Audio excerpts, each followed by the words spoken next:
My God, ఎన్నిసార్లు మందు తాగినా కంట్రోల్లో ఉండేవాణ్ణి. ఫస్ట్ టైం కంట్రోల్ తప్పాను. కానీ ఎలా, అదే అర్థం కావట్లేదు.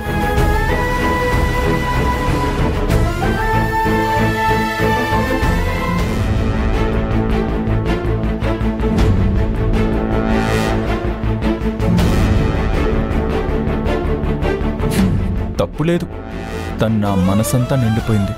అందుకే ఎటు చూసినా తనే కనిపిస్తుంది. అలాంటిది నేను మత్తులో ఉన్నప్పుడు తను నా పక్కనే ఉంటే నేను కంట్రోల్గా ఎలా ఉండగలను?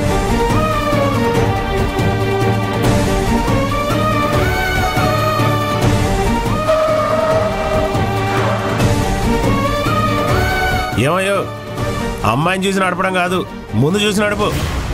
నేను ముందే చూస్తున్నానండి. ఎవరిని? ఆ అమ్మాయినా?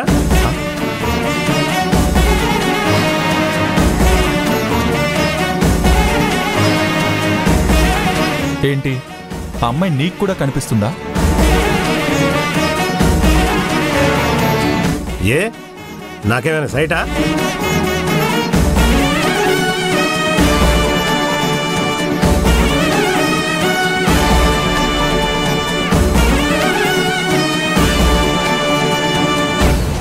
అంటే నిజంగా నీలవేణి ఈ దారిలో వస్తుందా?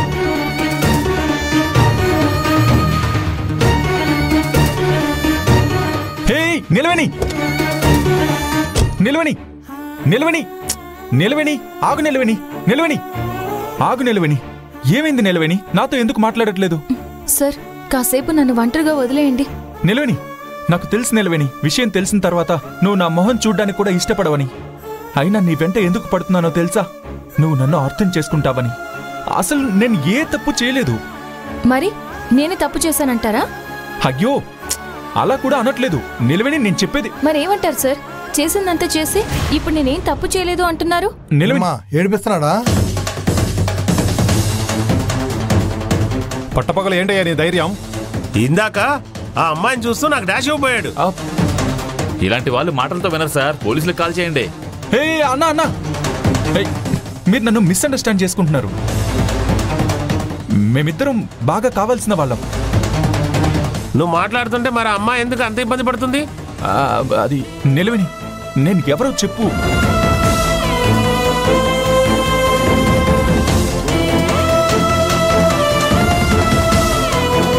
ఏంటి అందరూ దగ్గరకు వస్తున్నారు? త్వరగా చెప్పు నిలవేణి. అసలు ఆ అమ్మాయిని ఏం చేద్దామని వచ్చావయ్యా? ప్రెగ్నెంట్.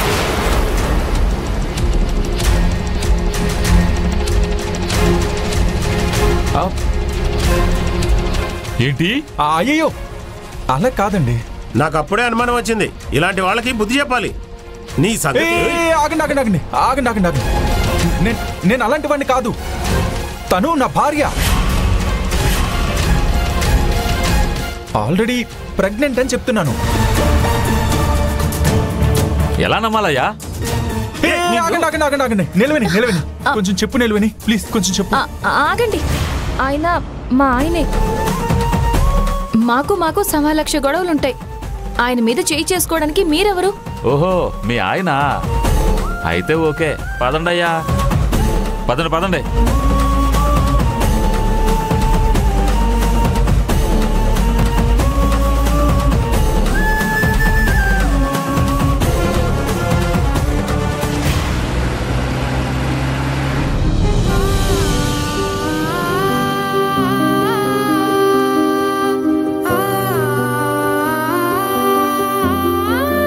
ఎందుకంత సైలెంట్గా ఉన్నావు? ఇప్పటిదాకా మీరు కూడా మాట్లాడకుండా మౌనంగానే ఉన్నారు కదా సార్. నాతో మాట్లాడడం నీకు ఇష్టం లేదేమో అని నేను ఊరుకున్నాను. నేను కూడా అలాగే అనుకున్నాను. నీతో మాట్లాడడం నాకు ఇష్టమే నిలవేణి. అంటే ఇందాక నువ్వు నేను నీ భర్త అని వాళ్ళతో చెప్పావు కదా సార్. గొడవలు ఎందుకు అని అలా చెప్పేశాను. వాళ్ళకి మనం తెలిసిన వాళ్ళమేం కాదు కదా సార్. అఫ్కోర్స్ నిలవేణి, జనరల్గా ఎప్పుడు నేనెవరో పట్టనట్టు ఎలాంటి సంబంధం లేనట్టు ఉంటావు కదా. అలాంటిది ఇప్పుడు నీ భర్తనని చెప్పావు. హ్యాపీగా ఉంది నిలవేణి. నేను అలా చెప్పకపోతే జనం మీ మీద పడి దాడి చేసేవాళ్ళు సార్. అందుకే చెప్పాను. ఓ, నాకు దెబ్బలు తగలకూడదని నువ్వు ఆ మాట చెప్పి త్యాగం చేశానంటావు. మాటలెప్పుడూ త్యాగాల కిందకి రావులేండి సార్. ఆ సిచ్యువేషన్లో నువ్వు అలా చెప్పడం తప్పించి నేను నీకేమీ కానట్టేనా నిలవని? నేనేం చెప్పినా దానికి ఇంకొక ప్రశ్న వేస్తారు. నేను సమాధానం చెప్పినా మీకు సమాధానంగా ఉండదు. అందుకే కొన్ని విషయాలు మాట్లాడకపోవడమే మంచిది సార్.